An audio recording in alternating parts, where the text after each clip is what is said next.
contra o Fluminense e o presidente Pedro Abad. E agora está na linha conosco a doutora Roberta Fernandes. Ela é diretora jurídica do Fluminense Futebol Clube. Muito bom tê-la aqui conosco, doutora Roberta. Boa noite, tudo bem? Boa noite, é um prazer falar com vocês. Obrigada aí pela oportunidade. Perfeito, doutora Roberta. Por favor, o lado do Fluminense agora na história. O clube foi enquadrado nos artigos 231 e 258-D, enquanto o presidente Abad, ele foi incluído aqui nos artigos 243-D e 258 do Código Brasileiro de Justiça Desportiva. O posicionamento, o lado jurídico do Fluminense nessa história, por favor, doutora. Bom, é importante, em primeiro lugar, eu queria esclarecer que, ao contrário do que foi dito pelo procurador André Valentim, o Fluminense ele não entrou em momento nenhum na Justiça Comum para litigar sobre essa questão, né? Seja contra a Federação ou seja contra o Vasco. Existe uma ação em curso na 37ª Vara Civil, desde 2017, em que o Fluminense litiga contra o consórcio Maracanã. E foi exatamente nesse processo que o Fluminense atravessou uma petição para fazer valer o seu direito previsto em contratos. Foi exatamente isso que aconteceu. O Fluminense não entrou com uma ação nova, não entrou com uma ação contra a Federação, não entrou contra o Vasco. O Fluminense fez valer o seu direito dentro de uma ação que já existe. É um litígio que existe entre o Fluminense e o consórcio. O contrato é cristalino em relação a esse direito, não há discussão quanto a isso. Tanto isso é verdade que a gente tem 3 decisões confirmando exatamente a nossa posição. Uma do juiz de origem, 2 em segunda instância, né? E o que houve, na verdade, foi um descumprimento de ordens judiciais, reiterados descumprimentos de ordens judiciais. O Fluminense, é muito importante que fique muito claro, nós não entramos em momento nenhum com uma ação na Justiça Comum. Nós entramos com uma petição num processo que já existe, que discute a posição do Fluminense. E uma posição confirmada já em mais de uma instância, né, com uma ordem judicial que foi reiteradamente descumprida. Essa é a questão. Agora, a desembargadora Luciliana do Passo teve uma leitura diferente desses juízes anteriores que você citou, que a senhora citou.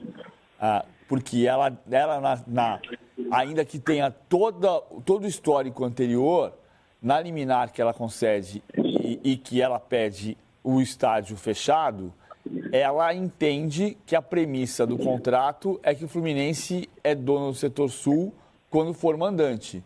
Ou eu estou enganado? PVC, obrigada pela sua pergunta. Assim, muito importante fazer esse esclarecimento, porque às vezes, na verdade, ela foi induzida a erro. A desembargadora foi induzida a erro nesse caso. O Vasco, em sua petição, ele transcreveu trechos do contrato, desconsiderando a parte inicial do contrato, onde ele faz referência sobre os conceitos do que é uma partida oficial, do que é uma partida oficial em casa. Quando, na verdade, o contrato ele tem que ser lido como um todo. E existe uma cláusula específica que é cristalina com relação ao nosso direito. Não há discussão quanto a isso. E tudo isso vai ser esclarecido, obviamente, na Justiça, né? A Fluminense vai, obviamente, fazer valer seus direitos, vai, nos processos, demonstrar os descumprimentos e tudo que ocorreu a partir daí, né? E isso está muito claro, a gente está muito seguro do nosso direito com relação a isso. O que houve foi uma indução a erro que vai ser esclarecida, você pode ter certeza disso. Agora, doutor, uma outra dúvida que muita gente tem, né? O juiz Sandro Lúcio Barbosa Pitassi, da 37ª Vara Civil do Tribunal de Justiça do Rio de Janeiro, concedeu a liminar ao Fluminense para que ele pudesse usar o setor sul do Maracanã. Ou seja, essa concessão de liminar não caracteriza que o Fluminense foi para a Justiça Comum e, por isso, o procurador acabou denunciando no artigo exatamente por causa desse ponto. Eu gostaria que a senhora explicasse para nós, que somos leigos aí no assunto, e para o público em geral, por gentileza.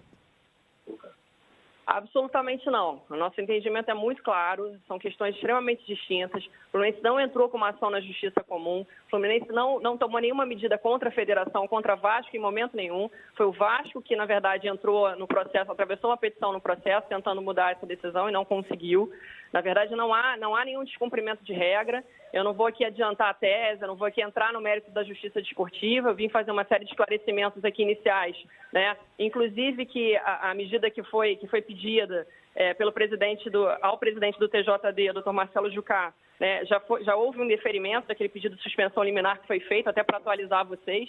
A gente já tem notícia aqui de que foi indeferido esse pedido que foi feito.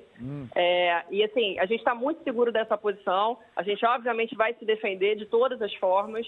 O departamento jurídico do clube está todo mobilizado com relação a isso, porque a gente tem muita certeza do que a gente está afirmando, do que a gente está buscando, do que a gente está fazendo aqui. Então, assim, não vou entrar, obviamente, no mérito de defesa, estratégia de defesa, nada disso, mas está muito claro que são questões diferentes, são foros diferentes. E a gente, em momento nenhum, a gente descumpriu qualquer que seja artigo que está sendo mencionado aqui. Como o presidente também não fez, é importante fazer esse registro. Ao contrário, o presidente o tempo inteiro solicitou que a torcida não comparecesse. Ele o tempo inteiro pediu para que os torcedores não fossem ao estádio, né? Ao contrário do que aconteceu no caso do Vasco, onde as torcidas foram incitadas aí, né? E toda a confusão que foi gerada foi para os torcedores do Vasco. Os nossos nem estavam lá.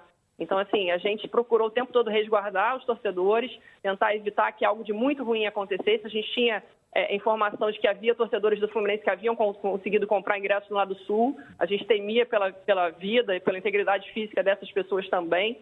E o que o Fluminense procurou fazer foi o tempo todo valer seus direitos da melhor forma e não foram competentes. Que existia uma discussão específica com o consórcio Maracanã, que foi quem descumpriu, né, o que estava estabelecido ali, diferentemente do que aconteceu nos 9 jogos anteriores em que a gente jogou, né, sem que nada disso tivesse acontecido, sem que houvesse esse tipo de atitude ou de qualquer forma de tentar burlar aquilo que está determinado em contrato e que foi confirmado pelo Poder Judiciário. Perfeito. Doutora, boa noite. É o Paulo Lima.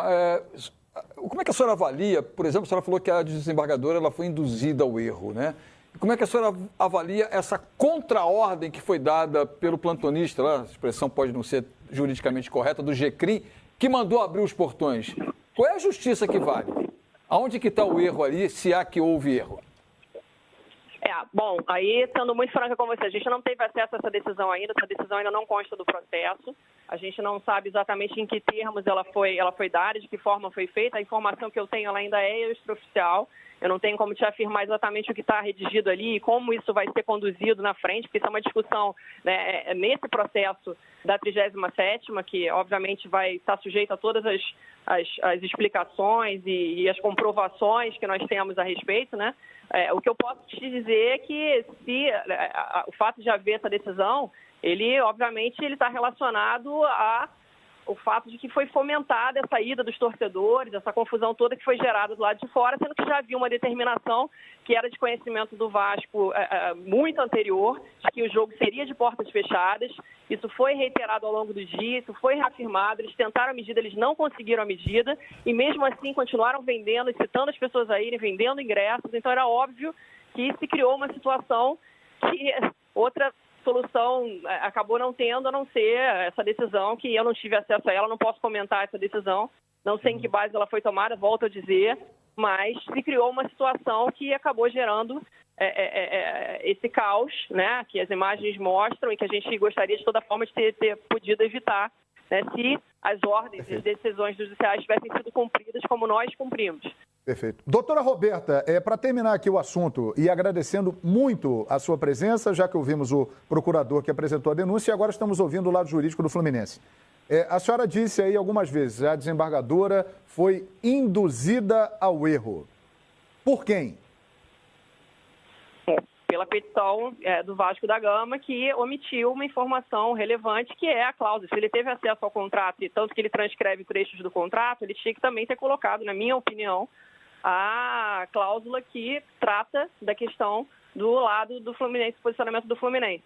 Existe um anexo específico, isso está tratado claramente no documento, não há dúvida com relação ao que está disposto ali, ao que está escrito ali, e essa informação não consta da petição, constando apenas uma referência ao que é a partida oficial em casa, né, o que não é informação completa, não é informação inteira que deveria ter sido mencionada aqui. É minha posição, é minha opinião. Perfeito. Uma última pergunta do PVC. Ontem, o Fernando Simone entrou com a gente na última palavra e disse que o fato de o Fluminense estar inadimplente, ou seja, não estar em dia com os pagamentos com o Maracanã, não implica nenhuma mudança no contrato, porque o contrato dá proteção para isso. Agora, o Maracanã poderia, reitero a pergunta, a Maracanã poderia retirar direito do Fluminense de usar o lado direito ou retirar o direito do Fluminense de jogar no Maracanã como mandante ou como visitante, por ele não estar em dia com o contrato, com os pagamentos? Sob hipótese alguma. Por qual cláusula do contrato? Não, de forma nenhuma. Não haveria nenhuma hipótese dele impedir que o Fluminense jogasse do lado direito no setor sul em razão de qualquer que fosse inadimplemento. Qualquer inadimplemento de contrato, ele tem uma previsão, ele tem todo um trâmite que precisa ser cumprido, né? E é assim que tem sido feito de ambos os lados, sempre que algo sai daquilo que é o ideal. Então, não existe correlação nenhuma. Não há como punir um clube dessa forma em razão de um descumprimento, de um atraso, do que quer que seja. Existe uma forma própria em contrato para cada tipo de descumprimento e não se aplica dessa forma, nem se pode aplicar. Tanto isso é verdade que o juiz que conhece o processo na íntegra, né, conhece o assunto por inteiro, nos deu ganho de causa. O juiz da 37ª Vara entendeu que o direito é nosso, que o contrato precisa ser mantido, prevalecer, e é o que está determinado ali. Perfeito. Doutora Roberta, muito obrigado pela sua presença e pelos esclarecimentos, falando em nome aí do Fluminense Futebol Clube. Uma boa noite. Eu que agradeço muito a oportunidade. Uma boa noite a todos vocês. Acesse a loja de aplicativos do seu celular e assine o aplicativo do Fox Sports por apenas R$ 19,90 por mês.